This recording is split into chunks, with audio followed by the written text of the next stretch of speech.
Hai pouco celebramos o Día das Letras Galegas adicado este ano a Luísa Villalta. Na súa obra estivo a conciencia de ser muller, de vivir na sociedade onde as mulleres non o ten tan fácil para destacar. Luísa foi unha muller moi implicada socialmente e que serviu de referente para as nenas de outra época que quixeron seguir os seus pasos. Estou segura de que Eva tamén é unha referente para nós, unha muller que destaca e de que de alguma maneira está influindo na nosa maneira de ver o mundo. A importancia do papel das mulleres queda reflectido no libro de A lavandeira de San Simón. O alumnado de sexto estivo a investigar sobre a represión do inicio da dictadura e sobre a colonia penitenciaria de San Simón. E como peza final dese traballo fixeron un falso documental sobre o libro de Eva Mejuto. Eu penso que aprenderemos moito. Dentro o vídeo!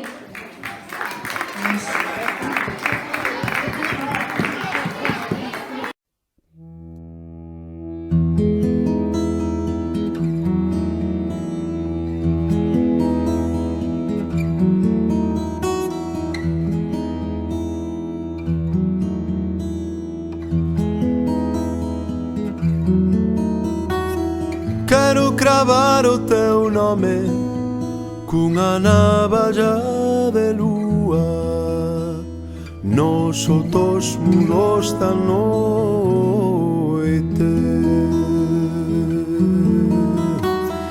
Nun pano cor de limón pon o meu nome no mar, hizo nun mastrón maior. Ola, soy Xiana Alonso, xornalista de investigación. Fai pouco tempo chegoume este libro de Eva Mejuto ás miñas mans e trata sobre unha nena que se chama Teresa que vai axudar a súa nai a lavar a roupa dos presos da illa de San Simón. Tede en conta que isto pasou fai moito tempo, entón hai personaxes que son maiores e outros que son moi maiores. Lembro que cando era máis nova ia todos os días a lavar a roupa. Todos os mércores facía unha empanada e levaba a roupa limpa e a empanada aos presos e que un mércores a miña filla Teresa ia comigo, levoulle a roupa e a empanada aos presos. Cando eu era neno, o meu pai estaba preso na illa de San Simón. Íamos visitalo a miña nai máis eu, no bus, xa que nós vivíamos en Vilagarcía da Arousa.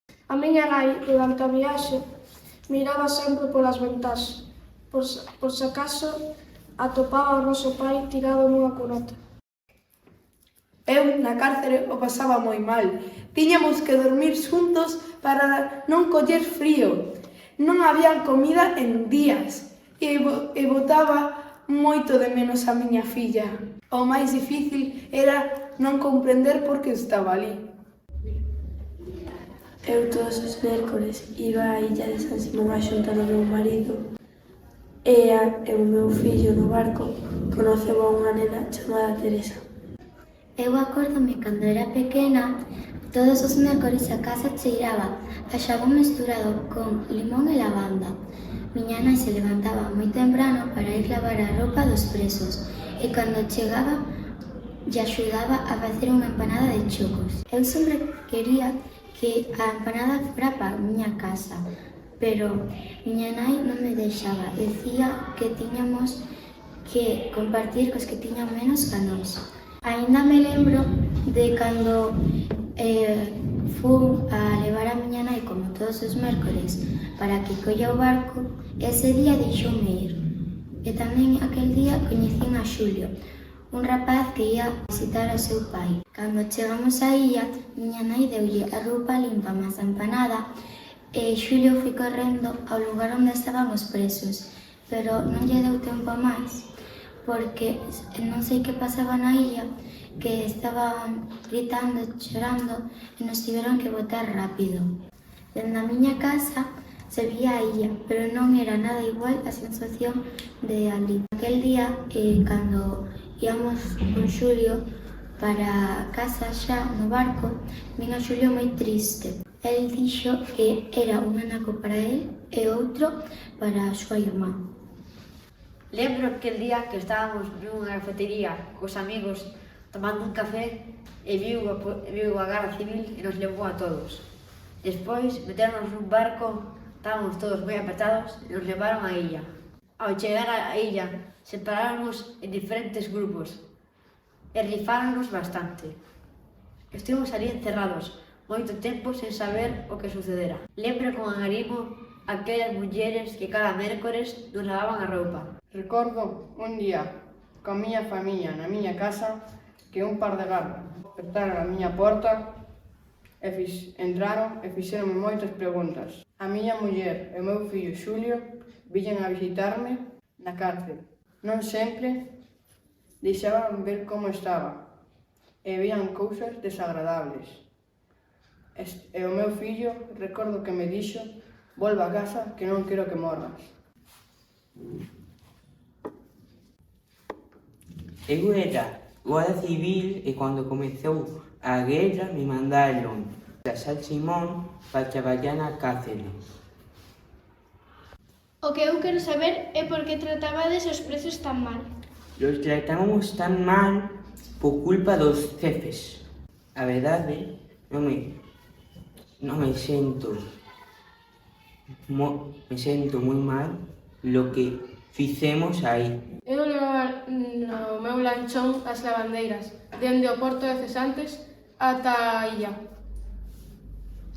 Cando se levaron ao meu marido, eu estaba cociñando e a miña filla estaba xogando.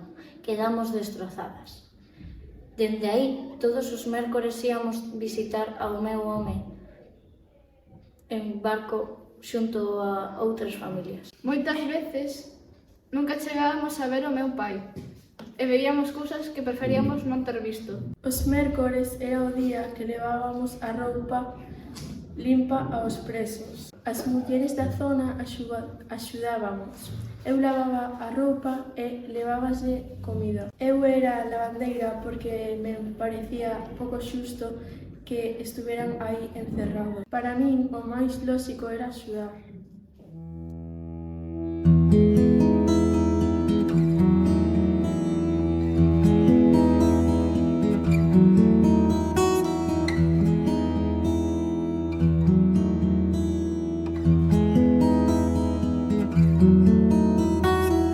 Quero cravar o teu nome cunha navalla de lúa nos outros muros tan novos.